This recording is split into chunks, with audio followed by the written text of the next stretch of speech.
Fala aí pessoal, beleza? Meu nome é Rogério e hoje você vai estar assistindo uma aula de como que a gente pode estar utilizando as notícias e como interpretar essas informações de acordo com as nossas vidas, de uma forma financeira, econômica e política.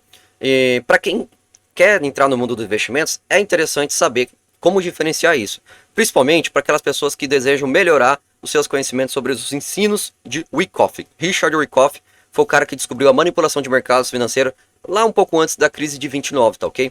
Então aqui hoje a gente vai trabalhar de uma forma bem parecida, mas para poder estar entendendo como que o contexto geopolítico hoje está afetando o mundo, principalmente China, Estados Unidos e aqui inclusive o Brasil, tá ok? Bom, vamos falar aqui primeiramente sobre as notícias. A notícia que eu escolhi foi a notícia de taxas de importação de Trump, beleza? A gente vê aqui que tem alguns veículos de mídias que a gente pode fazer busca, no caso o Brave, né? A gente tem também o Google, entendeu? Tem o Google aqui também. A gente também pode pesquisar também fora do país também. No caso, por exemplo, um IP lá dos Estados Unidos, que foi o que eu fiz aqui previamente, para a gente saber quais são as informações que a mídia está passando para eles lá nos seus países. Vamos analisar, no contexto geral, quais são as mídias que estão passando informações aqui. Por exemplo, no Brave, a gente tem Globo, CNN, Economia UOL. A gente também tem aqui no Brave também, sobre taxa de importação da China. A gente tem Globo, né, bastante sobre isso. No Google a gente tem o RFI, a gente tem o Brasil de Fato, BBC, tem CNN, Brasil, Futuro da Saúde. Interessante, não sabia que isso aí é tão diferente assim. Bom, G1 aqui também no Google, falando sobre a China. Brasil de Fato, CNN, UOL Notícias, BBC. Então a sua fonte principal de informação, apesar de ser o Google, ela acaba trazendo notícias do G1, que a gente sabe é praticamente uma empresa aliada ao Estado, ao governo, e de certa forma a gente vai explicar qual é esse tipo de relação e como que a gente deve confiar nessas notícias que vêm trazidas por eles, né? A gente depois tem aqui as notícias que são dadas lá nos Estados Unidos, né? A gente tem a AP News, SNBC, Investopedia, Financial Yahoo, BBC, né? A gente tem CNBC, BBC, The Guardian, NBC News, The Magazine. Deixar um frisamento, The Guardian é um jornal, apesar de parecer que seja privado, ele é um jornal totalmente voltado para as ideias democráticas, que seria equivalente no Brasil, ideia de esquerda. Não estou dizendo que democracia seja ruim, só estou dizendo que eles usam o nome democráticos para criar um partido. Então é bem complicado. É como se eu fosse uma garrafa de whisky e colocassem, né, que na verdade é só uma garrafa de cerveja. Ou o contrário, né? Uma garrafa de cerveja dizendo com a garrafa de whisky. Tudo bem, né? Cada um faz o que quer. Bom, a gente tem aqui no Brave também, lá nos Estados Unidos, BBC, New York Times, Reuters, BBC Co UK, BBC Com, BBC Com. Então, muito dessas informações que vem do Brave aqui, acabam sendo informações que são trazidas pelo BBC, né? Algo parecido no Brasil acontece com o G1, né? Aqui também na China, também, só que no Google, né? Ainda está nos Estados Unidos a notícia sobre a taxa de importação da China. No caso, CNBC, BBC, AP News, CNN, CBS News. CNN também é uma televisão que era muito bem declarada como televisão de esquerda, né? Ou democrática lá nos Estados Unidos, e também está aqui também, entendeu? Então a gente tem aqui, pelo menos aqui, duas fontes de informações distintas para você ver, tanto no Brave como no Google. E não é difícil você fazer essa pesquisa. Bom, beleza, você fez a pesquisa, você tem aqui as notícias, e aí você precisa entender. Bom, o que é taxa de importação? Como essa taxa de importação funciona?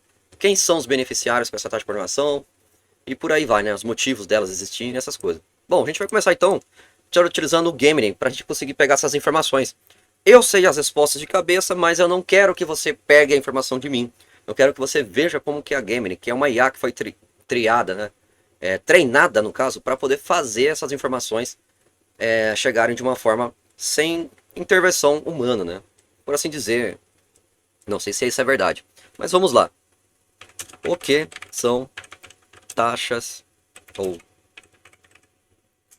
tarifas de importação e exportação? E como elas funcionam de acordo com as entidades envolvidas? Quem são obrigados a pagarem e receber no contexto mundial entre China, Estados Unidos e Brasil. Use. Não, me dê exemplos com importadores e exportadores chineses e americanos. Bom, vamos ver aqui. Falta só a interrogação, né? Mas beleza, tudo bem. Bom, o que são as tarifas ou taxas de importação e exportação? E como elas funcionam de acordo com as entidades envolvidas? Quem são obrigados a pagar e receber num contexto mundial entre China, Estados Unidos e Brasil? Me dê exemplos com importadores e exportadores chineses e americanos, tá? Ali vai falar aqui, as taxas de importação e exportação são impostos aplicados sobre bens que atravessam fronteiras de um país. Bom, a gente sabe então que quando um produto sai da China para os Estados Unidos ou o contrário, ele tem que passar por duas taxações, taxação de imposto, taxação de exportação e importação. Bom, você vai ver aqui, ó, imposto sobre o valor, né? Objetivo, proteção da indústria doméstica, geração de receita, regulação do comércio, ferramenta de negociação política. Entidades envolvidas, governo do país importador, o exportador e as organizações internacionais, entendeu? Quem é obrigado a pagar e receber? Pagar o importador, né? Que são as tarifas do governo. E a gente tem também o exportador, mas aqui não está falando, né? Receber o governo do país, o importador que recebe pagamento. Contexto mundial, importação para o Brasil. Importador brasileiro de eletrônicos da China e dos Estados Unidos. Uma empresa brasileira importa smartphone da China, ao chegar no Brasil, essa empresa importador será obrigada a pagar imposto de importação. O imposto sobre produtos industrializados, o imposto sobre circulação de mercadorias e provavelmente taxas, COFINS, importação. A alíquota do 2 varia conforme o tipo de produto, né? É o II, né? Que é imposto de importação. O governo brasileiro, Receita Federal, é quem recebe esses pagamentos. Impostos brasileiros de aço dos Estados Unidos. Uma indústria brasileira importa chapas de aço dos Estados Unidos. Essa indústria importadora deverá pagar as tarifas de importação estabelecidas pelo Brasil para esse tipo de produto. Recentemente, o Brasil tem aplicado tarifas sobre certos produtos de aços importados, inclusive da China, para proteger a indústria nacional. Bom, a gente sabe que o Brasil ele não faz a melhoria do tratamento do aço brasileiro. Ele exporta aço para a China, né? Então, nesse contexto, eu poderia dizer que a importação e a exportação da China ela acontece de uma forma em que a China ela importa, então lá dentro você tem um importador da China, ele vai ter que pagar uma taxa, essa taxa vai ser paga para o próprio governo chinês. Quem paga essa taxa é o próprio importador. Aqui no Brasil você tem o brasileiro que produz, né, ou que faz extração do mineral e exporta para a China. Aqui no Brasil esse cara tem que pagar a taxa de exportação e tem que pagar para o governo brasileiro, que seria a Receita Federal. Tá entendendo? Então imagina o seguinte, R$500 de metal, como é que ele vai funcionar? Ele sai daqui, R$500 de metal, vai ter uma taxação, supor que seja 50%. Ele vai para 250. E aí nesse caso fica 750. Esse é o valor praticamente que o brasileiro tem que cobrar lá do chinês quando for comprar o aço. Só que quando chega lá, o próprio importador chinês, ele tem que pagar mais 100% em cima desse valor. Ou seja, se é 750, ele tem que pagar R$1.500. Então, nesse caso, ele tem que dar R$750 para o país dele e mais R$250 para o Brasil. Então, mais ou menos, ele vai pagar R$1.000 só de taxação e esse produto final vai estar custando R$1.500, entendeu? Então, teoricamente, o produto que está no Brasil, que vai chegar na China, ele custaria R$500 e chegaria lá por R$1.500. Algo que deixa a desejar, porque tanta taxação. É mais caro do que o transporte do bem, né? E ainda mais caro ainda do que você deixar ele guardado e até mais caro da mão de obra que está envolvida em transformar aquele metal, né? Aquele ferro que foi extraído da natureza em um metal de uma qualidade superior. Então, pare e pensa. Faz sentido para você? Em todo esse trajeto, a pessoa que vai pagar a taxa de importação e a taxa de exportação é o próprio habitante daquele país. E não, né, o país em si, como as pessoas estão entendendo aí, que vai pagar essa taxa. Então, por exemplo, hoje, você está vendo que os Estados Unidos está cobrando uma taxa de importação, acho que se não me engano, 105% que foi anunciada aí, pelas notícias, lá da China. Quer dizer que se um produto chinês custar $500, quando chegar nos Estados Unidos, ele vai custar $1.000? Não necessariamente. Lá dentro da própria China vai ter uma taxa, se não me engano, vai ser de 84%, que está na notícia também. Então, nesse caso, se você pegar um produto que custa $1.000, ele vai ficar $1.840, e quando chegar aqui Aqui não, nos Estados Unidos, você vai ter que acrescentar mais um pouco de taxação, vai ficar 3.680 dólares. E aí você pensa, poxa, o produto custava $1.000 e vai para 3.600. Se você pegar isso aqui e tirar diretamente o valor, lá do valor inicial do produto, que era $1.000, você tem que pagar 368% de taxação para 2 países que não produziram e que não tiveram nenhum tipo de envolvimento dentro desse contexto aqui. É uma taxação que eu acredito, para falar para vocês, absurda, entendeu? É absurdo o que está acontecendo. Como isso afeta a pessoa que mora nos Estados Unidos? Ele vai ter que pagar mais taxação para o próprio governo dele. Simples assim.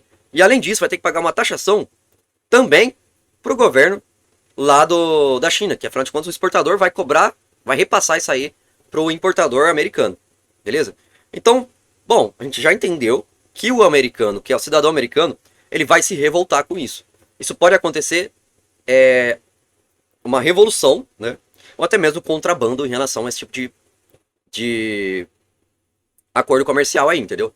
As pessoas vão começar ou reclamarem, quer fazer a revolução, ou ignorar e simplesmente sair comprando e vendendo sem pagar as devidas taxações aí, tarifas que são impostas, beleza? Bom, então a gente tem esses fatores que podem estar acontecendo. Tá. Aí a gente tem uma outra coisa. A mídia também é envolvida com isso? De certa forma, sim, né? Que a mídia, você tem a mídia pública, a mídia privada. A mídia pública, ela sempre vai puxar um pouco de saco do Estado, afinal de contas ela recebe parte dos dinheiro proveniente das taxações e tarifas, entendeu? Como fosse uma espécie de doação ou, no caso, subsídios para poder se manter funcionando, né? E você também tem a parte das empresas que fazem financiamento, entidades financiadoras, que podem estar financiando tanto a compra e venda desses produtos, como também, né, cedendo empréstimos para televisão e até para o governo, para poder passar as informações para a gente fazer propaganda, né, publicidade. Se uma informação é paga para chegar ao nosso ouvido, essa informação, a gente diria que ela deve ser tratada como publicidade. Se aquela informação ela vem de graça para você, provavelmente alguém pagou, então é publicidade. Se você paga para ter aquela informação, então provavelmente aquilo ali não é publicidade, mas sim notícia, entendeu? Essa é uma diferença bem sutil aí que as pessoas devem aprender em relação a isso, entendeu? Aqui a gente tem outro exemplo também, que é em questão da China, né? O exportador chinês faz vestuário para os Estados Unidos. Uma fábrica chinesa exporta camisetas varejistas dos Estados Unidos, né? A fábrica chinesa, o exportador, geralmente não paga as tarifas de importações americanas. No entanto, se os Estados Unidos puserem uma tarifa de alta sobre o vestuário chinês, o varejista americano importador terá que pagar um valor maior ao governo americano, que é o US Customs and Border Protection, que quer dizer US customizações, né? Não sei se é isso que traduz, e proteções de fronteiras, né? Isso pode levar o varejista a reduzir seus pedidos e buscar fornecedores de outros países com tarifas menores, afetando o exportador chinês. Então, de certa forma, você está vendo aqui que não existe um livre mercado. Você está tendo uma interferência direta e artificial na economia e nas negociações comerciais de pessoas que não são objetos e nem propriedades do Estado. Se você tem um país que hoje está tendo que pagar uma taxa de importação maior, e você que é o consumidor ou o cara que vai importar para revender, que vai ser o distribuidor dentro do país, você começa a pensar o seguinte: ué, peraí, eu já não compro produtos aqui no nosso país porque o produto é muito caro e a qualidade inferior. Graças ao livre mercado, que é a posição de você conseguir comprar de fora de outros países, eu consigo comprar um produto de uma qualidade superior e com taxações menores. E mesmo assim, no valor final, eu consigo vender melhor.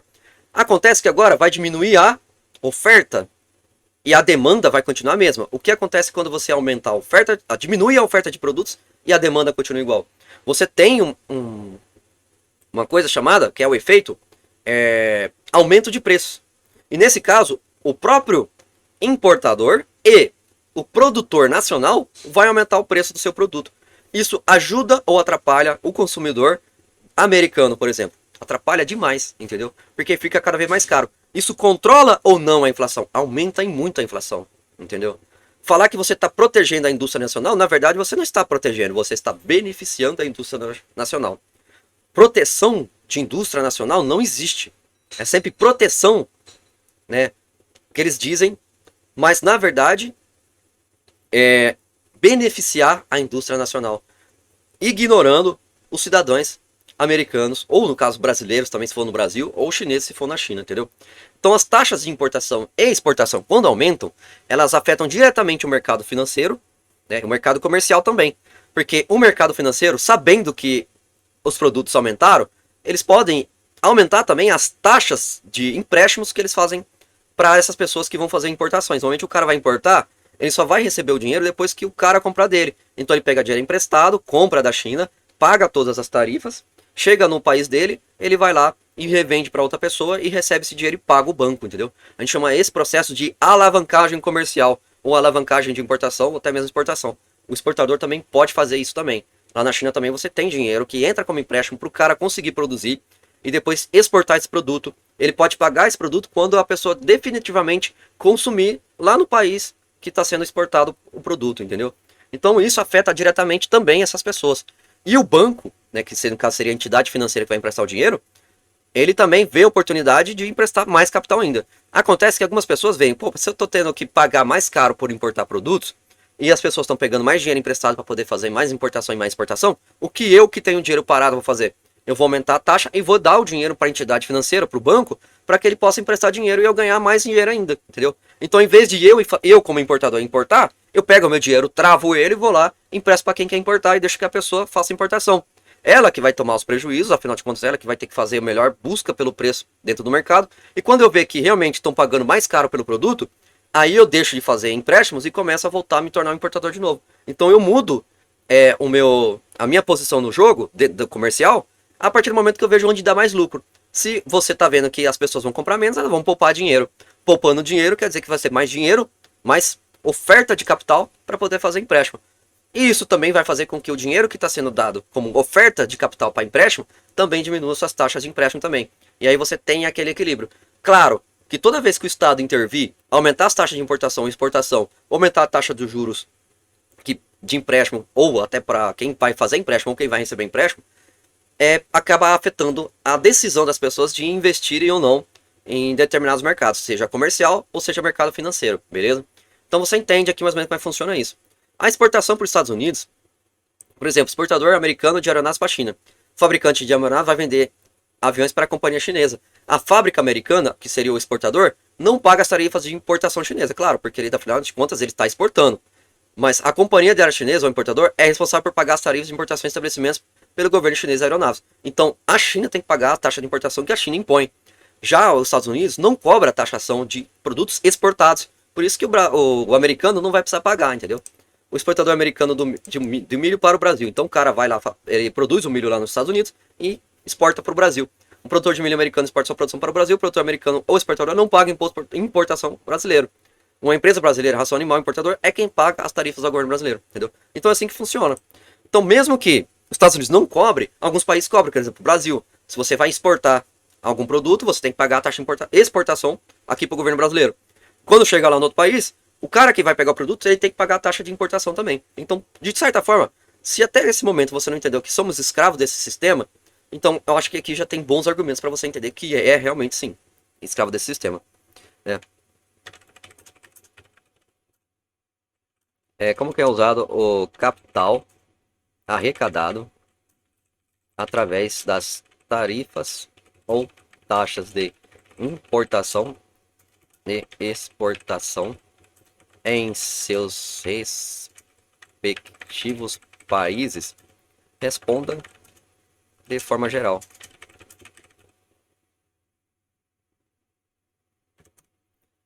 Bom, como que é usado o capital arrecadado através das tarifas ou taxas de importação e exportação em seus respectivos países? Responda de forma geral, né?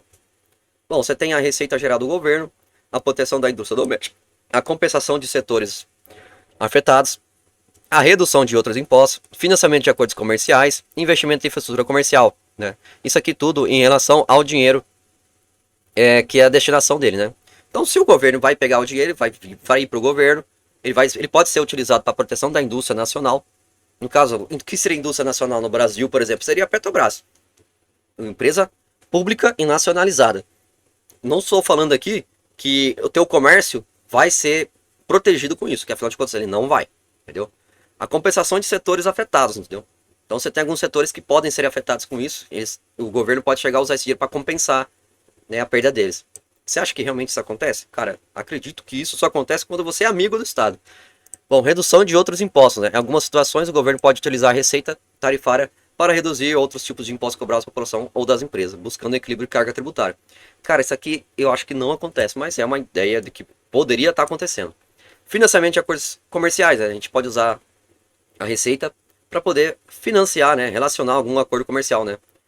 Então, por exemplo, promoção de exportação, apoio de empresas que buscam novos mercados internacionais. Então, você pode, de certa forma, promover a exportação de alguns produtos fazendo isso aí, entendeu? Então, você aumenta a taxa de importação, você importa menos, ao mesmo tempo que você tem o mesmo produto e vai exportar para outro país. No caso, se você produz o produto ou faz a extração dele, né? Acho que quando você não produz o produto, não tem nem lógica. Por exemplo, o Brasil não tem fábricas de tecnologias aqui que fabricam produtos como computadores, celulares, carros de alta tecnologia. Aqui a gente tem montadora, tá? Não confunda montadora com fábrica que produz as peças. Então o Brasil não tem essas coisas aqui. Até tem muito pouco, mas é só peças para fazer reposição de mercado, do mercado nacional mesmo. É importante notar que não há, em geral, uma destinação específica isolada para a receita tarifária. Ela mistura com outras fontes de arrecadação, imposto de renda, consumo, etc. Né? Então, ele pode ser usado de várias formas aqui e misturado com outras fontes de arrecadação, tá? E a transferência da alocação de recursos pode variar entre os países. Nem sempre é fácil rastrear exatamente como o dinheiro de tarifas é gasto. Por exemplo, os Estados Unidos tem uma política que ele deve falar como que ele vai usar esse dinheiro para o seu povo lá. Só que se as pessoas não entendem o que é taxa de importação e o que é taxa de exportação e como que isso afeta a vida delas e elas não entenderem que são elas que estão pagando essa taxa e não a China, então, de certa forma, eles vão ficar moscando aí em relação a esse problema e não vai acontecer nada. Mas quando eles sabem, eles se irritam. Né? E o que acontece quando eles se irritam? A gente vai entender isso aqui. O objetivo principal das tarifas nem sempre é arrecadação. Muitas vezes o objetivo primordial é proteger a indústria nacional ou usar as tarifas como ferramenta de política comercial. E a receita gerada é uma consequência secundária. Tá? Quer dizer que eles não estão preocupados com o lucro que eles vão ter com essas taxações. Uma vez que você está fazendo tanta taxação assim, você consegue fazer caixa também, né? E inclusive pagar algumas coisas aí que são dívidas anteriores, né? Então, vamos falar o seguinte.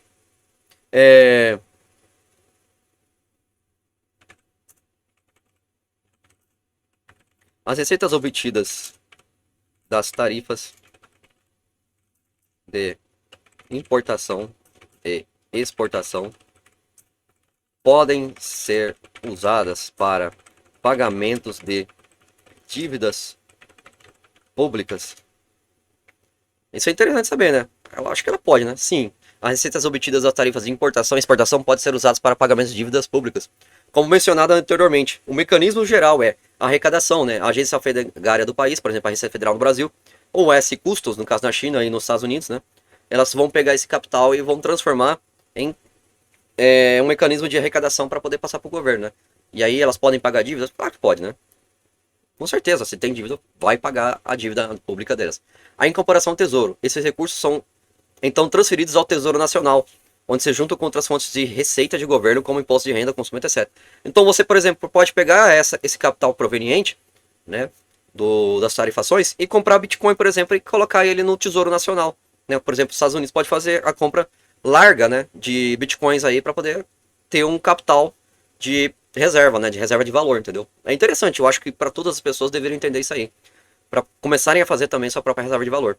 Alocação orçamentária, né? O governo, através de processo orçamentário, define como esses recursos são gastos. Uma das rúbricas da despesa do orçamento é o serviço da dívida pública.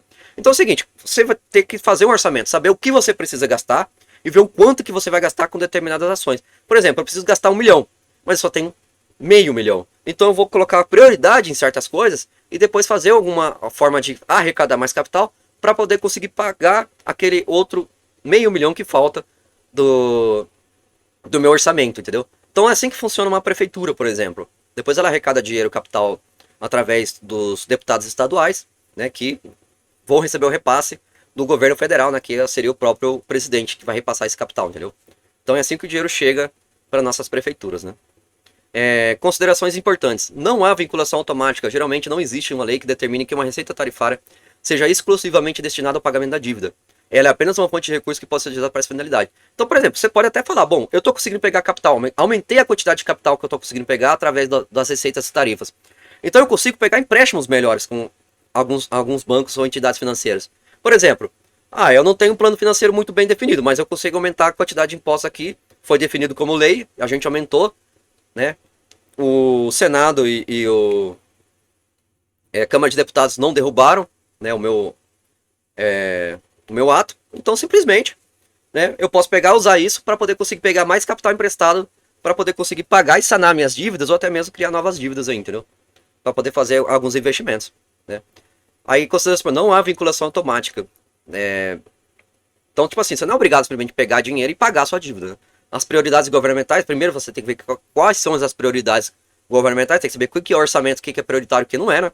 O impacto econômico, né, que é utilizar uma parcela significativa da receita para pagar a dívida, pode ter implicações para outros investimentos públicos, né? Olha, tá caindo dinheiro na minha conta, hein? A transparência, né? Tem que ser transparente essa gestão pública para que a população saiba como é que tá funcionando. E quem tem a missão de passar isso para a população é o setor do diário público da União, no caso seria o Brasil, né?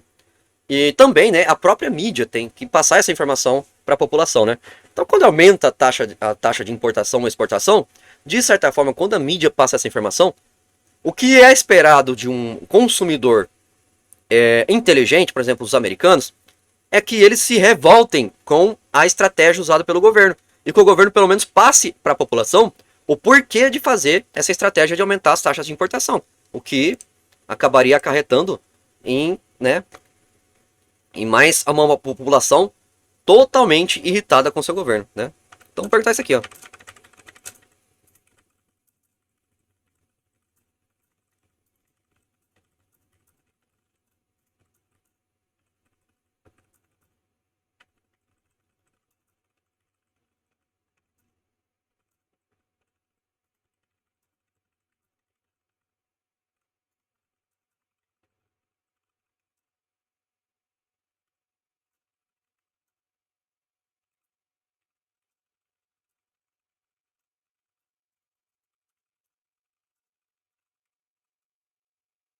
Exemplos históricos, né?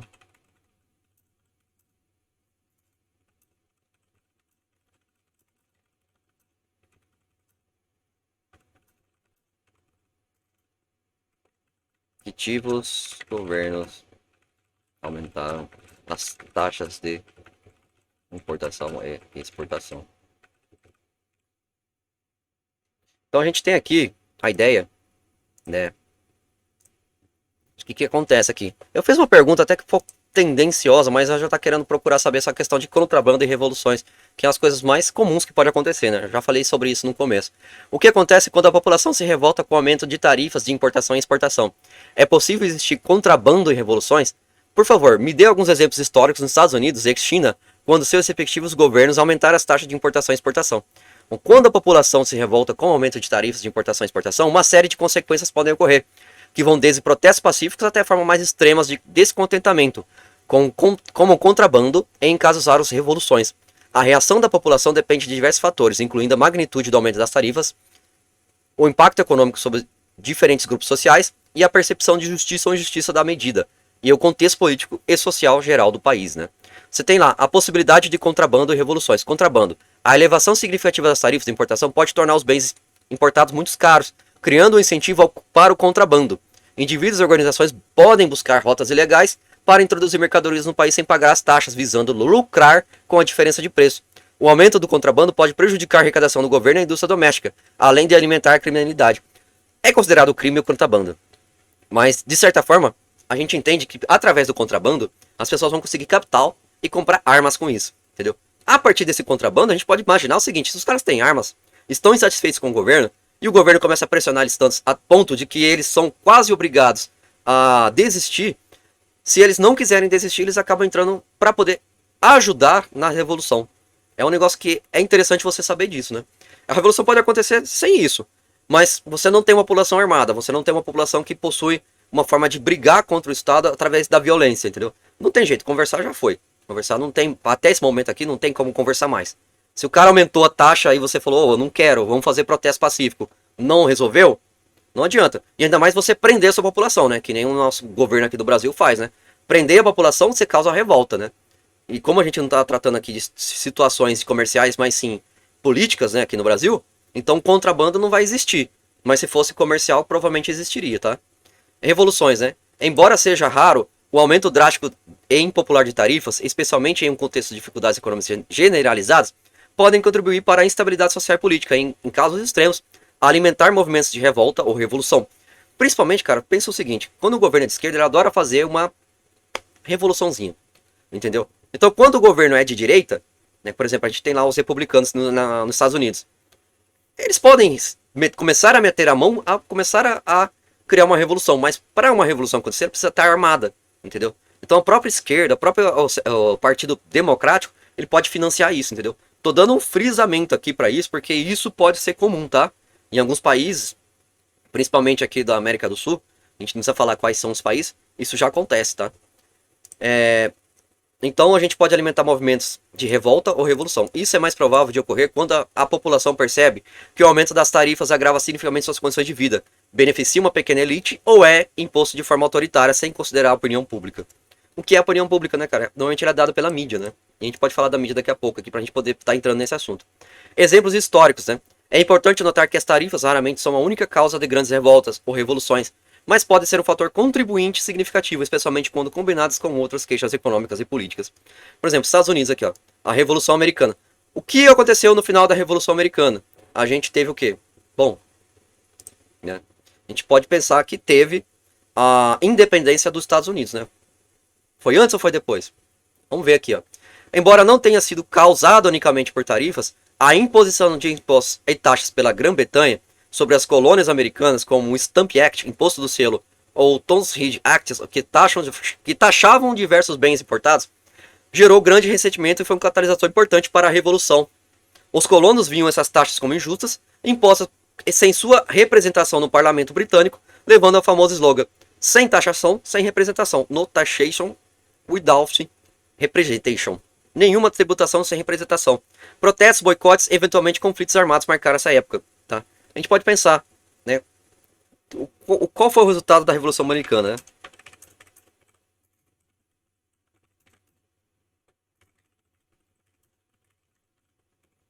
Vou deixar a pergunta pronta aqui.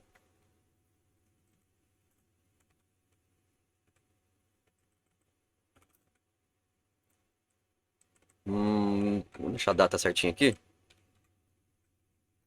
Apesar que ele não vai confundir, ele vai sempre seguir a linha de raciocínio que a gente já tá falando, né? Bom, a Guerra Civil Americana, né?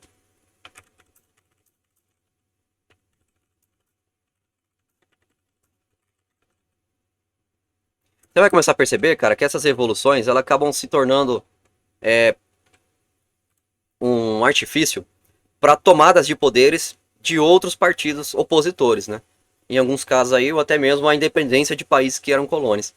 Então sempre vai ter um benefício para alguém e um malefício para outra pessoa, né?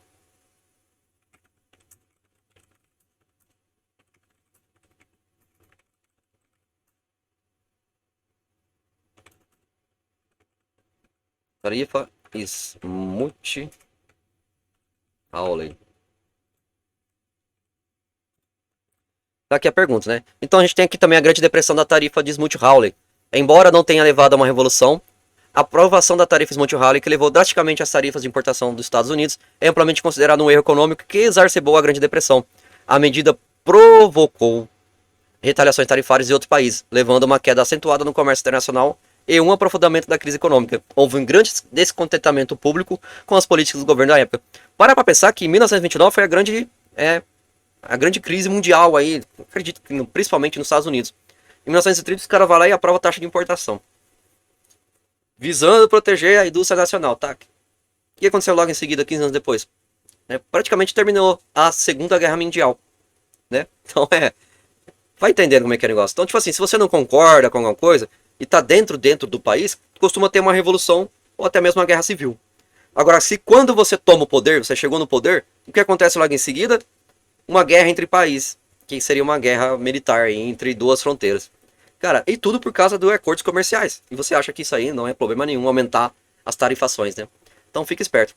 A gente tem aqui as guerras do ópio na China, né, no século XIX. Acredite se quiser, a China fazia exportação de drogas. O pessoal fala que era especiarias, né, mas procura lá a Rota da Seda pra você ver só.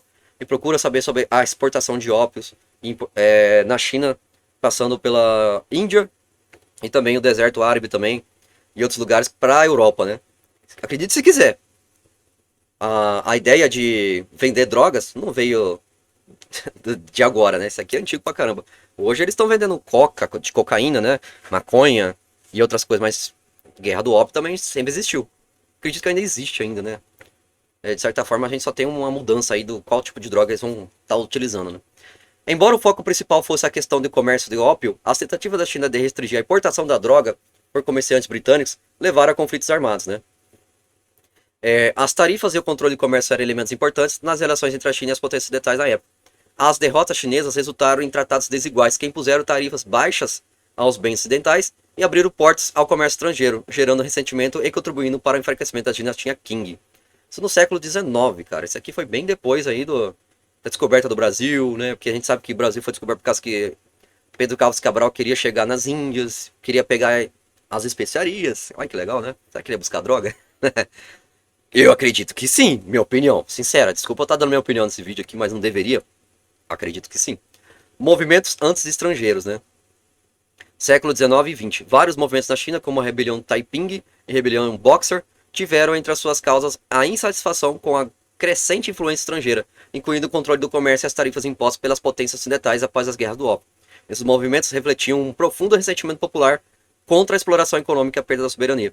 Cara, olha só aquele negócio louco. A China sempre foi um país que sempre trabalhou com exportação há muito, muito tempo. É um país, né, praticamente um continente que já existe há milhares de anos.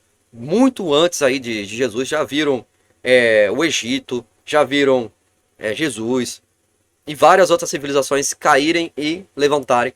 E a China continua existindo. A China também teve os seus altos e baixos, mas praticamente ela existe ainda hoje, com o mesmo nome, sem mudança nenhuma.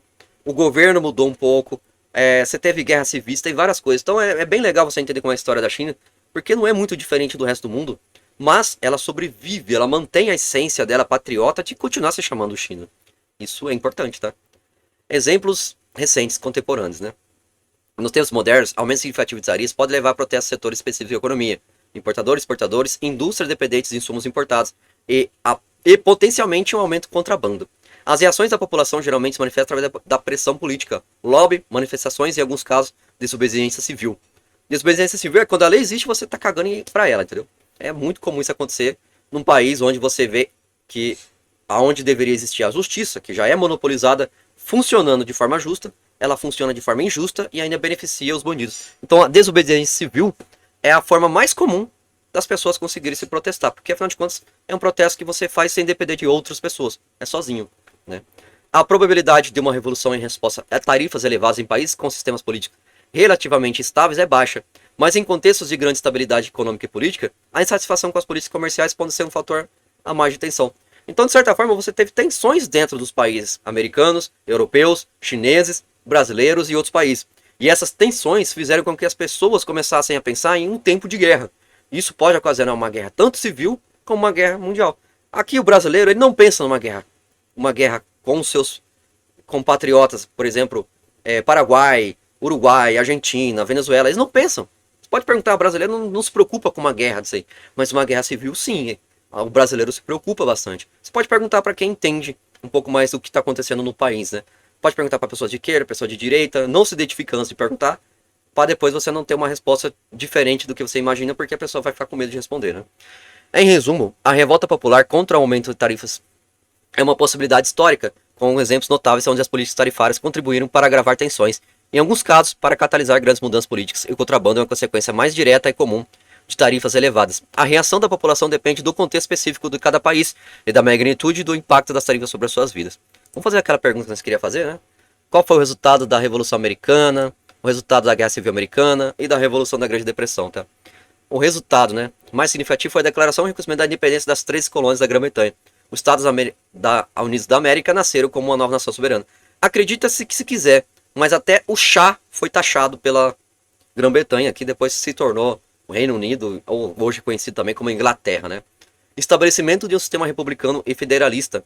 As colônias adotaram um modelo de governo republicano, onde o poder emana do povo, um sistema federalista dividindo o poder entre o governo central e os governos estaduais.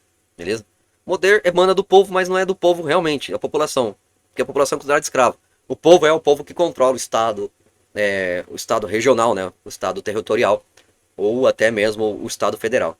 esses são o povo, tá? Vocês que são fora do Estado, que não são servidores públicos, são simplesmente escravos.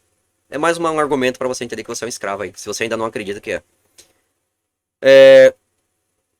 Criação da Constituição dos Estados Unidos, que ratificada em 1788, tá? Um pouquinho antes, né? 5 anos depois, estabeleceu a estrutura do governo americano com separação de poderes executivo, legislativo e judiciário, em um sistema de freios e contrapesos. Também a gente pode entender, né, cara, que depois de alguns meses aqui, ou até mesmo anos, aliás, depois de alguns anos, a gente teve a abolição da escravidão, a gente vai ver em seguida, tá? Expansão territorial. Com a independência, os Estados Unidos iniciaram um processo de expansão para o oeste do continente norte-americano, onde seria, né, a expansão ali para o lado dos Texas, né, o lado ali onde tem a indústria da tecnologia, né, que é o Vale do Silício, né? A gente acabou depois, no futuro, chegando ali, né? Influência global. A Revolução Americana inspirou movimentos de independência e ideais democráticos em outras partes do mundo. Cara, é bem louco pensar isso aqui, porque aqui no Brasil a gente teve Inconfidência Mineira. Mas, de fato, a gente só conseguiu a independência do Brasil, né, por acaso, dito na história, depois que o cara lá, o Dom Pedro I, foi o segundo, não lembro, ele declarou independência ou morte e acabou mandando uma carta lá pro pessoal de Portugal e conseguiu, né, ser reconhecido como um país independente. Apesar que isso, de certa forma, demora um pouco tempo. As dívidas que o Brasil tinha ficou ainda com o Brasil. Se não me engano, ganhou até dívidas de outros países, mas não é o caso, né? Resultado da Guerra Civil Americana. Preservação da União. A vitória do Norte e a União impediu a secessão dos Estados do Sul confederados, mantendo os Estados Unidos como uma nação válida. Então, se a vitória foi do Norte, a gente sabe que do Norte é mais industrializado e o do Sul já era mais agrário, entendeu? Então, de certa forma, o pessoal estava da preservação para poder proteger os interesses agrários, no caso do Sul.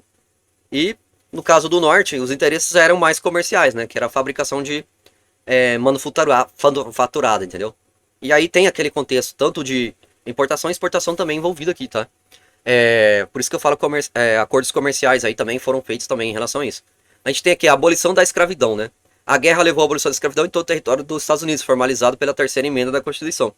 Cara, isso aqui é importante você notar, porque o Norte só não venceria sem conseguir a escravidão terminasse. Ele só foi atrás de conseguir terminar a escravidão porque ele precisava do apoio dos escravos. Então ele utilizou a mão de obra que era dos confederados, que ficavam no sul dos Estados Unidos, para poder trabalhar a favor deles, se tornando inimigos dos próprios escravizadores dele. Por isso que eles perderam. Então eles usaram as pessoas que trabalhavam com eles contra eles. Então você pode acontecer uma coisa parecida aqui no Brasil também, principalmente porque nós trabalhamos para empresas. E se as empresas que industrializam tivessem uma guerra contra as pessoas que fazem parte do sistema agrário, né, isso não poderia acontecer no Brasil, mas dizendo de certa forma, as pessoas que trabalham para o setor agrário poderiam deixar de trabalhar para eles para poder trabalhar para o outro time, invertendo também a posição de quem trabalha para o time da indústria, né, ou até mesmo o terceiro setor, trabalhar para o time da reforma agrária e aí resultar uma guerra muito diferente, uma guerra civil muito esquisita, né?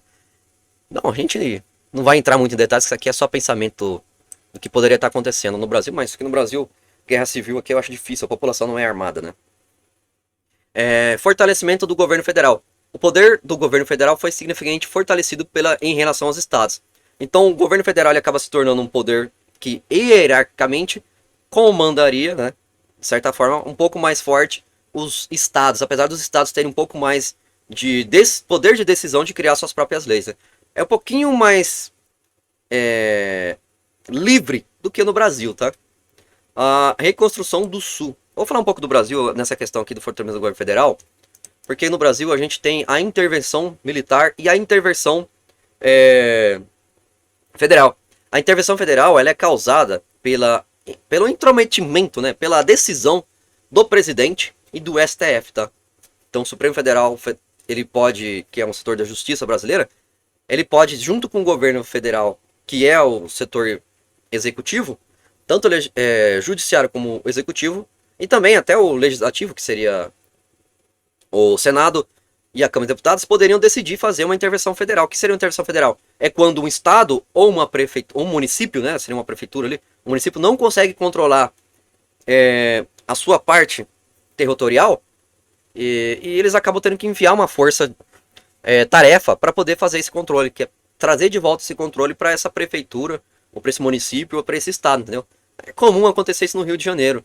Ainda não sei se aconteceu na Bahia, mas está tendo crises lá, crises com regimes de facções, né? E a gente não sabe como que isso vai ser resolvido, né?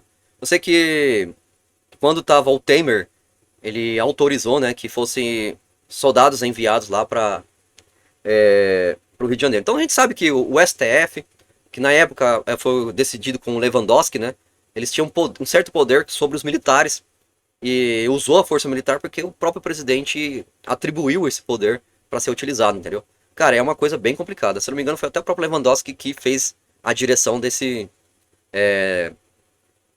intervenção federal aí.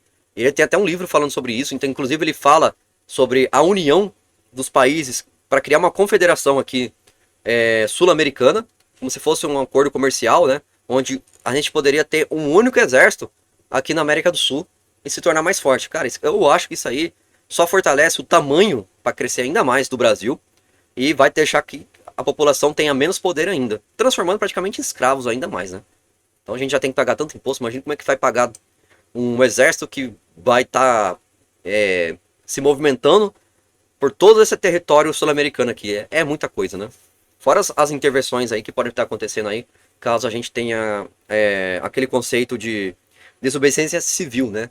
A formação de favelas ou algum tipo de sociedade onde queira desobedecer as leis existentes, né? Acaba acontecendo. Então isso aí eu abri esse espaço para falar sobre isso. Reconstrução do Sul, né?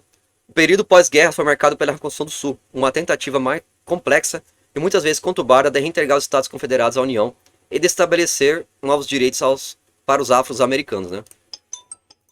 Então isso também acaba acontecendo dentro dos Estados Unidos, né? Que é pegar de volta aqueles estados que são da região sul e também reconhecendo os direitos dos afro-americanos, afinal de contas, deram a eles o direito de liberdade, mas foram em troca deles lutarem pelos Estados Unidos, né? Então, é por aí que as coisas funcionam. Bom, transformações econômicas. A guerra impulsionou a industrialização do norte e causou a grande destruição econômica do sul, que levou décadas para se recuperar, entendeu? Legado de segregação racial. Apesar da abolição, a guerra não eliminou o racismo. Em períodos pós-reconstrução, viu o surgimento de leis de segregação, Jim Crow, no sul, que durariam por quase um século, né? Então lá no sul, né, as pessoas praticamente não aceitavam que os negros fossem, de certa forma, conseguissem a sua liberdade. Então o que acabou acontecendo? Os negros acabam migrando para o norte, que seria ali onde a gente tem a região de Nova York, Nova Jersey, a gente tem ali também onde tem a capital dos Estados Unidos, né? Distrito de Colômbia, né, se não me engano. E aí você tem essa migração, né, dos negros para essa parte aí. Por isso que você vê que sempre em Nova York você vai ver sempre aquelas periferias que sempre tem negros, né? Eles se isolaram, né? Porque eles ainda não tinham racismo ainda contra eles, né? Então é essa migração que causou o que acontece hoje ali nos Estados Unidos, que foram a formação de grupos habitacionais, né? Que tinham essa divisão de cores aí, né? Você não encontrava muitos brancos. Tanto que você vai ver isso aí até acontecendo com o Eminem também, recentemente aí. Questão que as pessoas não reconheciam ele como um negro. Ele é branco, mas ele queria cantar rap, né? Tem essas coisas também. É porque realmente tinha o oposto também acontecendo, né? É um negócio bem complicado. Bom, o resultado da Grande Depressão da tarifa Smoot-Hawley. Aprofundamento da crise. A tarifa Smoot-Hawley, que elevou drasticamente as tarifas de importação dos Estados Unidos, é amplamente considerado um erro político econômico que exacerbou na Grande Depressão, né? Então você vai ver aqui que teve uma Grande Depressão justamente por conta dessa tarifa aqui. Retaliação internacional. A tarifa americana provocou retaliações tarifárias por parte de outros países, levando a uma drástica redução do comércio internacional. Entendeu? Quem se ferrou foi os Estados Unidos, né? Não sei se ele aumentou a taxa de importação ou exportação. Ainda não sei como é que foi isso aqui. A queda da produção e aumento do desemprego, diminuição das exportações e exportações contribuiu para a queda da produção industrial e aumento do desemprego nos Estados Unidos e outros países. Críticas ao protecionismo. A experiência da Grande Depressão da tarifa Smoot-Hawley reforçou as críticas ao protecionismo e impulsionou a longo prazo a defesa política do livre comércio, entendeu? Então, tipo assim, você tem muita proteção à indústria nacional. Pô, mas caramba, é excessivo. Você está prejudicando a população. Então você vai ter essa crítica aí, entendeu? Então, a Grande Depressão, né, causou esse resultado aí, né? A ascensão de novas políticas econômicas. A crise e depressão levou a uma reavaliação das teorias econômicas clássicas e o surgimento de novas abordagens, como o keynesianismo, que defendia a intervenção do Estado na economia para mitigar a crise. Cara, eu não sei como que os caras conseguiram fazer isso, mas se você teve a intervenção do Estado para aumento de tarifas, e depois você chegou lá e teve a intervenção do Estado para poder diminuir as tarifas, o que mudou? Ah, erramos. Mudamos a liderança, agora vamos diminuir. Ainda continua tendo intervenção estatal, né? A intervenção estatal na economia, cara, sempre acaba acontecendo isso aí. A insatisfação da população. Sempre, cara. Acho difícil isso não acontecer. Os caras não vão deixar de abrir mão do dinheiro que eles vão conseguir arrecadar. Impacto político. A Grande Depressão teve profundas consequências políticas, contribuindo para a ascensão de regimes autoritários em grandes partes do mundo e para a implementação de políticas de bem-estar social em outras. Nos Estados Unidos, levou à eleição de Franklin Roosevelt e a implementação do New Deal, né?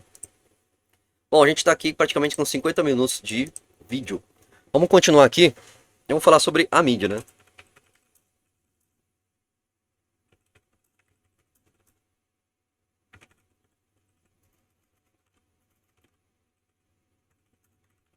Com a mídia tem algum tipo de benefício com a arrecadação de tarifas alfandegárias. Como funciona o faturamento e as finanças orçamentárias das mídias públicas e privadas? Quem são as entidades que compõem as relações entre as mídias, notícias, publicidade, fornecedores e consumidores das mídias? Existem como é que fala? Vou colocar depois isso aqui. Mas vai falar sobre finanças, né? Mas vamos falar primeiro sobre essa parte, senão fica muito grande a resposta. Bom, a mídia tem algum tipo de benefício com a arrecadação de tarifas alfandegárias? Como funciona o faturamento e as finanças orçamentárias das mídias públicas e privadas? Quem são as entidades que compõem as relações entre as mídias, notícias, publicidades, fornecedores e consumidores das mídias? Não. A mídia, seja pública ou privada, não tem benefício direto na arrecadação de tarifas alfandegárias, né? As tarifas são forma de receita para o governo, destinada ao orçamento público geral, como discutimos anteriormente. Como funciona o faturamento e finanças orçamentárias para mídias? Tá, a gente entendeu aqui que a mídia não ganha dinheiro com isso, entendeu? Então se ela não ganha, é óbvio que ela vai criticar. E se ela ganha, é óbvio que ela vai falar bem, entendeu? Então é bem óbvio que se você tem uma mídia que ela tem uma relação muito estreita com o governo, ela vai falar pouco sobre aumento de tarifas ou falar mal sobre aumento de tarifas, ou dar a sua opinião sobre isso, entendeu? Ou até Deus tentar dar uma opinião boa sobre isso, né? Como funciona o faturamento e as finanças orçamentárias das mídias? As fontes de faturamento e a estrutura financeira das mídias públicas e privadas são fundamentalmente diferentes. Mídias privadas, faturamento. A principal fonte de receita para a mídia privada é a venda de espaço publicitário. Empresas pagam para exibir seus anúncios em jornais, revistas, sites, rádios, televisão e outras plataformas. O valor cobrado depende de fatores como alcance da audiência, horário e exibição, tamanho do anúncio, relevância pública e formato. Então você tem o faturamento que é, principalmente da mídia privada, né? É a venda do espaço comercial. Então ela vai falar sobre algo que a empresa quer que fale dela, né? É claro que sempre vai ter omissão, né? E mentira sobre o que realmente acontece. Afinal de contas é publicidade, né? Propaganda. Então nem sempre vai ser verdade. Não é porque tá na mídia que seja verdade, entendeu? Ela tá vendendo aquele espaço. Você precisa entender que aquele espaço está sendo cedido para isso, para conseguir manter os clientes ou até mesmo capturar novos clientes. Outras fontes de receita, né? Você tem aqui também a assinatura mensalidades, modelos de negócio baseados em assinaturas, jornais, revistas, plataformas de streaming, sites, comércio de conteúdo exclusivo, vendas de conteúdo, vendas de programas, filmes, séries, documentários para outras plataformas ou mercados, licenciamento de conteúdo, cobrança pelo direito de reproduzir ou exibir seu conteúdo por terceiros, eventos de merchandising, né, que é a organização de eventos, venda de produtos licenciados, camisetas, livros, etc. Doações, em alguns casos específicos, embora menos comum, algumas das mídias privadas podem receber doações de indivíduos ou fundações, né? Então, a fonte de receita, você tem a assinatura, né? Caso que a pessoa vai pagar para poder receber aquela informação. A venda de conteúdo, né? Você pode vender aquele conteúdo, por exemplo, streaming, né? Alguma coisa, documentário, ou até mesmo livros, né? Licenciamento do conteúdo, você pode cobrar a licença daquele conteúdo, você já criou aquele conteúdo, você pode licenciar para que outro canal, outra mídia possa exibi-lo, né? Eventos de merchandising, né, que é quando você tem aquele evento, né, que você pode fazer para poder conseguir vender camisetas ou alguma outra coisa assim, livros para outras pessoas, né? Produto licenciado pela própria mídia, né? Acho que nunca vi esse caso aqui no Brasil, mas deve ter alguma coisa aí, a gente sempre tem, né? Doações, alguns casos específicos, embora menos comum, a doação, né? Então você pode receber dinheiro privado, principalmente ONGs, né? Então se você tem uma ONG que recebe dinheiro, a gente não sabe de onde, ela pode influenciar a mídia a fazer publicidade de um aspecto onde é interessante para ela. Por exemplo, uma mídia de esquerda, ela é de esquerda porque ela concorda com a esquerda ou porque ela é financeiramente paga para falar bem da esquerda? Pense nisso, né? Será que a mídia não é financiada para falar bem da esquerda? Ou para falar bem da direita, entendeu? Então existe essas doações que a gente não sabe de onde vem, mas pode acontecer, tá? Finanças orçamentárias. As mídias privadas operam com orçamentos próprios, buscando lucratividade. Seus gastos incluem custos operacionais, né, que é os jornalistas, técnicos, essas coisas, que é custo de produção de conteúdo, que é o investimento de toda a produção ali, né? Custo de distribuição, né, que é você fazer a distribuição tanto que for por mídia digital ou mídia física, entendeu?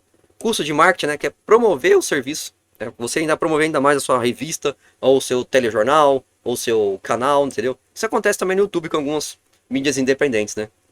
A gente pode chamar de mídia privada também, tá? Impostos, pagamento de impostos sobre suas receptividades, né? Que não entendi. Ah, tá. Entendi agora. Você tem que incluir na finança orçamentária os impostos também. Ah, entendi. Depois a gente pode ter deduções também que o governo pode atribuir também para essa mídia aí, entendeu? Caso você fale bem deles, eles podem deduzir alguma coisa para você. Uma troca de favores, né? Investimentos em novas tecnologias, expansão e aquisições. Você não tem noção do poder que a mídia tem. Mas dizendo para você, a mídia faz parte do Estado, mesmo sendo ela privada. Ela, ela consegue receber capital dos maiores entidades que possuem capital dentro do âmbito nacional até internacional.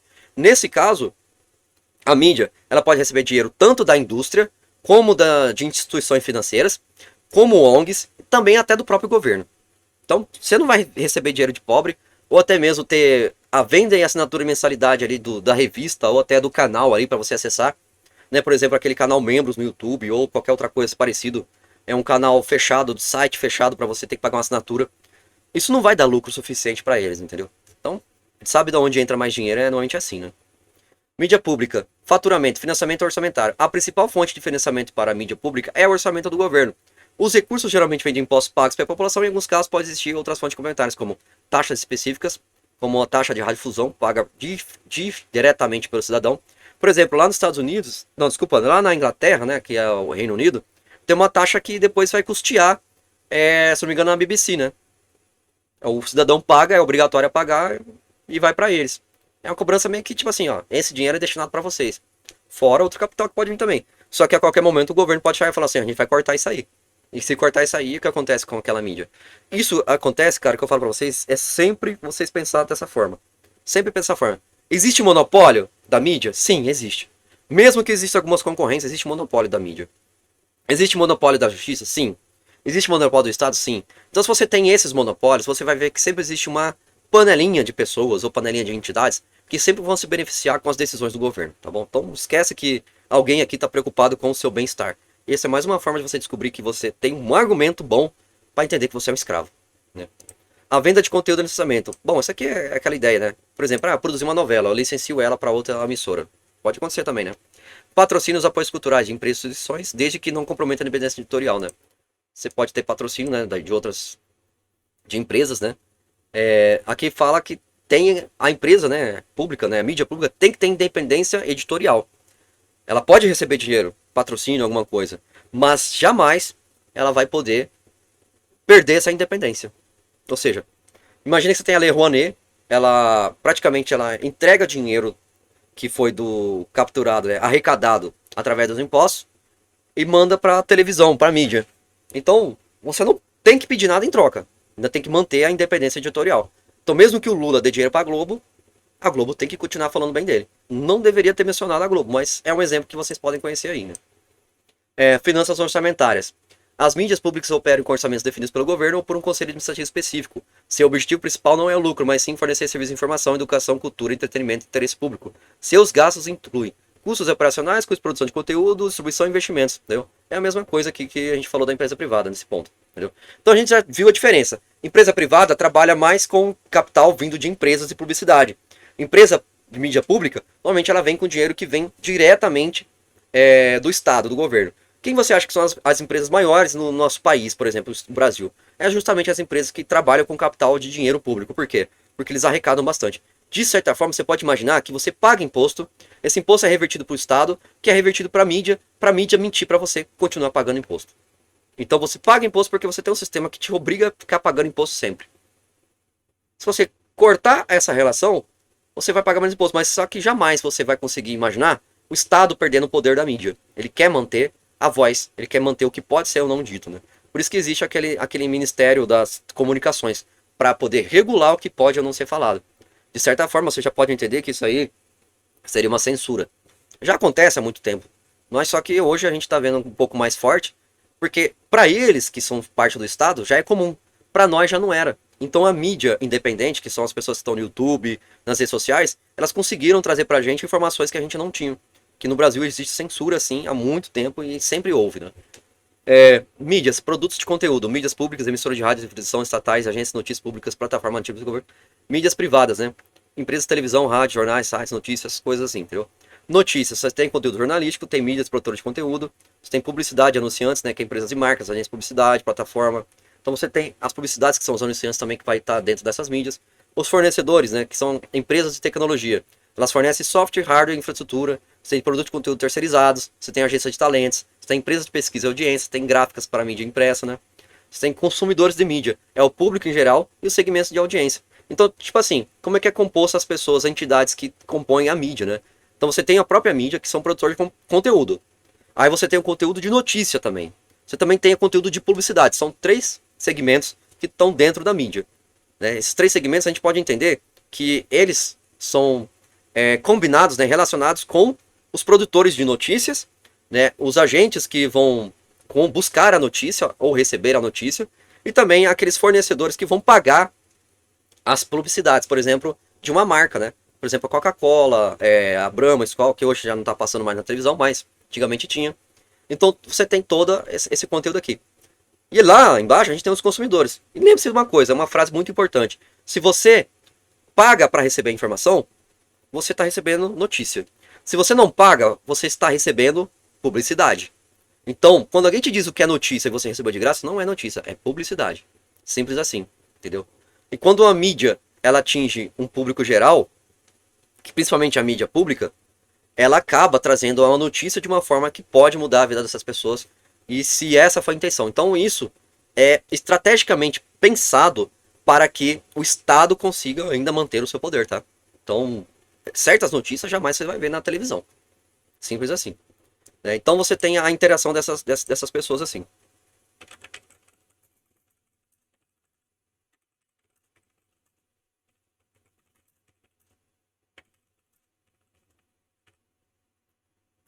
Ações de capital para alavancagem de publicidade para empresas ou mídias privadas ou públicas, ou até mesmo orçamentos de governos para sua publicidade.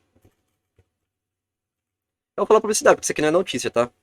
Entidades financeiras podem oferecer ou terem solicitações de capital para alavancagem de publicidade para empresas ou mídias privadas ou públicas. Caralho, engoli a vírgula. Ou até mesmo orçamentos de governos para sua publicidade. Cara, sim.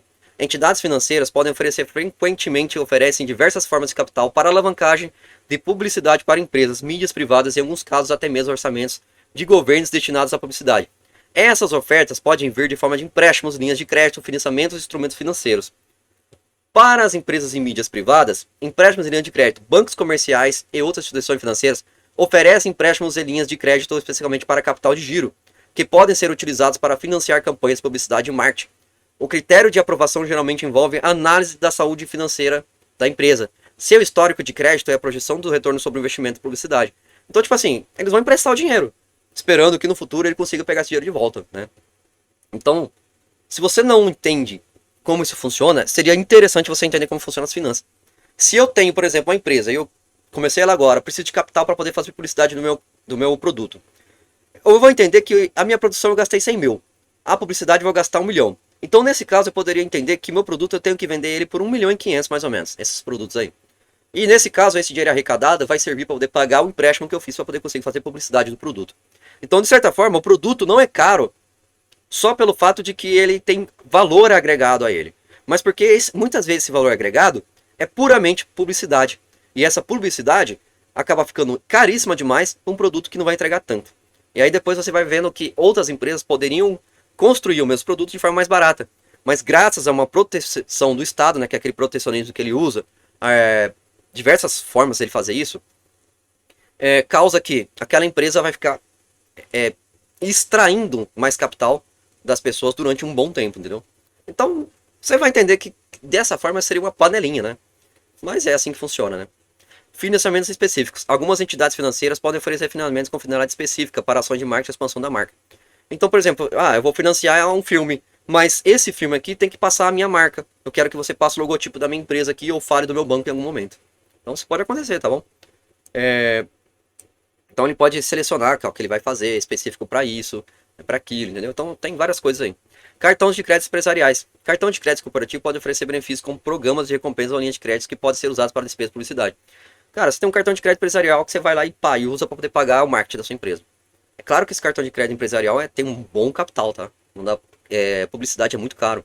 Quanto mais pessoas você atinge, mais lucro você pode ter na venda do produto final que vai ser vendido por conta daquele público-alvo que foi atingido pela publicidade, né?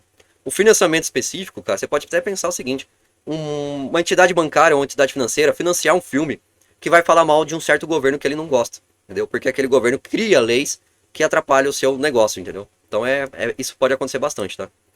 Então a Media for Equity, né? Que seria a mídia para equidade, né? Embora não seja financiamento tradicional de dinheiro, algumas empresas de mídia, incluindo entidades financeiras que possuem braços ou mídia e investem na mídia, podem oferecer espaço publicitário em troca de participação acionária da empresa, especialmente startups. Isso permite que as empresas impulsionem sua publicidade sem um grande desembolso inicial capital. Isso aqui seria o seguinte: eu estou criando uma empresa nova e eu falo assim, ó, é o seguinte, eu vou fazer um acordo. Eu vou te dar uma parcela da minha empresa, né, para poder conseguir fazer um crowdfunding ou até alguma coisa assim, e conseguir alavancar a minha empresa. Você passa a minha empresa aí no seu comercial, você não vai ter diretamente seu nome ligado, mas você vai ter participação dessa empresa. Cara, seria praticamente o seguinte: o dono da mídia, ele tá fazendo comercial de uma empresa que ele tá investindo. Ele acredita que aquela empresa vai dar algum resultado para ela de capital. Cara, isso aí, pra mim, cara, é manipulação de mercado. Entendeu? Pra mim é manipulação de mercado. Qualquer tipo de informação que a gente viu aqui, no qual você transforma aquilo em informação que se torna publicidade, ela é manipulação de mercado. Porque você não tá sendo leal com os outros concorrentes. Entendeu? Fora que quando a gente tem também aquele esquema da concorrência, onde você tem a intervenção do Estado para criar tarifas de importação e exportação, é uma outra forma de manipulação de mercados. Entendeu? Então a mídia também participa da manipulação de mercados aqui também, entendeu? Não só por causa disso, mas por conta das informações que ela passam para as pessoas, né? Programas de fomento e desenvolvimento. Agências de desenvolvimento governamentais ou bancos de fomento, como o BNDES do Brasil, podem ter linhas de crédito e programas que indiretamente podem ser usados para financiar atividades de marketing e publicidade, especialmente ligados à inovação e expansão de mercado. Cara, isso aqui deveria ser proibido. Mas o Banco, né, do Desenvolvimento Nacional aqui no Brasil, e social, né, ele pode financiar um comercial, um marketing ou publicidade de alguma coisa aí na mídia, né. Isso pra mim não considero certo, mas pode existir isso aí. É um dinheiro público sendo usado para outras finalidades que não foram aquelas que amparar os cidadãos, né, nacionais aqui do nosso país, né. Ou até mesmo pode acontecer lá nos Estados Unidos. Plataformas de crédito online. Diversas plataformas online oferecem empréstimos e linhas de créditos para pequenas e médias empresas, que podem ser utilizados para fins de publicidade. Então, por exemplo, eu quero pegar e investir 20 mil reais em publicidade da minha marca ou da minha empresa. Cara, eles podem emprestar dinheiro para você para isso. Você vai ter que deixar alguma coisa de garantia, por exemplo, seu carro, sua casa, sua própria empresa, entendeu? Então os bancos podem fazer isso também. Então, se você tem que o mercado financeiro também ele participa indiretamente da mídia, então você pode ter também manipulação de mercado. Afinal de contas, o mercado financeiro, a instituição financeira, ela também trabalha com ações, ela também trabalha comprando e vendendo ações, ela também trabalha comprando até mesmo criptomoedas, que também pode acontecer, entendeu? Então isso, de você ter um acesso facilitado, uma certa relação estreita com a mídia, facilita bastante que eles possam conseguir fechar acordos para fazer manipulação de mercado, entendeu? Então isso pode acontecer sem você saber. É por isso que eu falo, cuidado com as notícias. Por isso que eu falei, cuidado com essa notícia de taxa de importação. Quem são os beneficiados? Quem são as pessoas que não são beneficiadas? Que é as pessoas que vão sofrer mais com isso? E a gente acaba descobrindo que é a própria população que vai sofrer com isso. Não importa se o país está aumentando ou diminuindo. Aliás, diminuindo é bom. Mas não importa se país A está aumentando ou se é B que está aumentando. Sempre que você tem um aumento de tarifas ou impostos, quem sofre mais com isso é a população. A mídia não explica dessa forma. A mídia muitas vezes passa pano para isso. Entendeu? Ela não dá a opinião correta, ela não dá a opinião certa. Ela passa a opinião de acordo com o viés dela, que é o quê? Receber mais capital. Entendeu? Então a gente já sabe que a mídia comprada, né? Ela passa essa informação para você e dá uma opinião para você de forma positiva. E tudo isso é simplesmente publicidade. Não é notícia, tá? Para orçamentos de governos para a sua publicidade. Alocação orçamentária. A principal forma de financiamento de publicidade governamental é através da alocação de recursos dentro do próprio orçamento público. Os governos definem anualmente seus orçamentos e uma parte destinada para campanhas de comunicação institucional, publicidade, serviços públicos, turismo, etc. Então, por exemplo, o governo vai lá e declara que tem muito capital que ele vai usar para fazer publicidade. Cara, para que isso? Só para falar bem do governo? Você só precisa falar muito bem de um governo, fazer publicidade dele se ele tá fazendo merda. Simples. Preciso continuar isso? Não, não preciso. Entendeu? Ah, mas eu quero ganhar a próxima eleição. Cara, mais uma. Chega, né? Deveria ser proibido, mas a lei permite, né? Cara, tudo que deveria ser proibido, na verdade, isso aqui, cara, a gente deveria entender como funciona pra gente não consumir esse conteúdo, entendeu? A verdade é essa. Se você não consome esse conteúdo, não tem por que eles financiar. Ah, investimos 1 bilhão aqui em conteúdo pra publicidade do governo. Pô, quem assistiu? Pô, ninguém assistiu. Ô, mídia, você cobrou caro e não teve... As pessoas não quiseram assistir. Quando começaram a assistir, desligaram a TV. Pararam de ver, né? Pegaram o YouTube e ficaram 2, 3 dias sem assistir. Então eu não consigo fazer. As pessoas estão começando a boicotar o consumo de publicidade do governo. É a melhor forma de você fazer isso. Não precisa você proibir. É só não consuma. Não deixe que isso afete a sua vida, entendeu? Linhas de crédito específico. É um caso raro. Em situações específicas, para promover o turismo e atrair investimentos, um governo pode buscar linhas de crédito de bancos públicos ou privados para financiar campanhas de grande escala. No entanto, isso é menos comum para a publicidade regular do governo. Entendeu? Ah, venha para o Brasil viajar no Rio de Janeiro. Você não vai ser roubado. E vai. Patrocínios indiretos. Em alguns casos, entidades financeiras, especialmente bancos públicos, podem patrocinar eventos ou iniciativas governamentais que envolvam comunicação e visibilidade, o que pode ser considerado uma forma indireta de apoio à publicidade governamental. Entendeu? Patrocínio, né? Que é indireto, né? Então, o governo pode patrocinar, né? Ou até mesmo o banco pode patrocinar. Né? A entidade financeira pode patrocinar um evento, né? Cara, isso aqui é interessante a gente entender de verdade. Ambos podem acontecer, mas o que quer dizer nesse trecho aqui é que as entidades financeiras, ou seja, os bancos, podem patrocinar eventos e iniciativas governamentais, tá? De certa forma, imagine que exista uma troca de relação aqui, tá? Nada sai de graça. Bom, fundo de desenvolvimento. Alguns fundos de desenvolvimento regionais ou setoriais, que podem ter participação em entidades financeiras, podem prever ações de comunicação e marketing para promover o desenvolvimento de determinadas áreas ou setores. Fundo de desenvolvimento, cara, isso aqui é interessante, né? Você pode pegar uma região, um setor ali e criar um fundo para você desenvolver aquela região, entendeu? E tem a parte que vai promover isso, que vai financiar isso, pode ser uma entidade financeira também, entendeu? Que vai ganhar alguma coisa com isso. Bom, essa é a parte de como que as empresas se relacionam com o mercado financeiro, com as entidades financeiras, com a mídia, né? E também com os governos. E como que essas notícias de taxação de tarifas, elas podem ser muito bem utilizadas como arma de desinformação em massa, entendeu? Então eu entendo hoje, cara, que se você tem a noção da boa informação, você entendeu que quando essa notícia da taxa de importação do trufe surgiu, significa agora que tanto o chinês como o americano vão ter que pagar mais impostos aos seus governos. E simplesmente é isso, entendeu? O que pode acarretar disso são revoluções, são contrabandos, e a gente não sabe mais o que pode vir a acontecer sobre isso. As pessoas não vão ficar simplesmente aceitando que os governos aumentem os impostos de braços cruzados. Alguma coisa precisa ser feito. E a população em si, se não tiver armamento para poder se defender, que o Estado ele vai vir tratar isso com uma certa forma violenta, acaba, né, que essas pessoas são dizimadas e nada mais ali pode ser feito. Cara, se a gente já ouviu falar sobre isso na China, né? Na década de 80. Então, é bem complicado. Você reclamar do governo, você sair para fazer protesto pacífico, não dá certo. A gente sabe que as pessoas são presas por conta disso, tá bom? Bom, então é isso. Eu gostaria que você saísse daqui com essa aula de como funciona a mídia, de como que as coisas são financiadas, de como que os governos também fazem parte dessa relação, né? E como que todas essas tarifações aí que acontecem, elas podem, de certa forma, estar envolvidas com entidades de investimentos e também a mídia. E também como que as pessoas podem estar utilizando seu capital agora para poder ganhar alguma coisa em cima disso, que é pegar o seu dinheiro e começar a emprestar para as pessoas que querem financiar o, as importações, entendeu? E as importações ainda continuarem existindo. Cara, eu acho interessante você entender isso.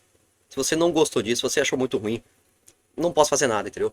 Mas aqui foi meu tempo dedicado, trabalho, né, para poder fazer isso, que você consiga essa informação de como essas coisas deveriam funcionar.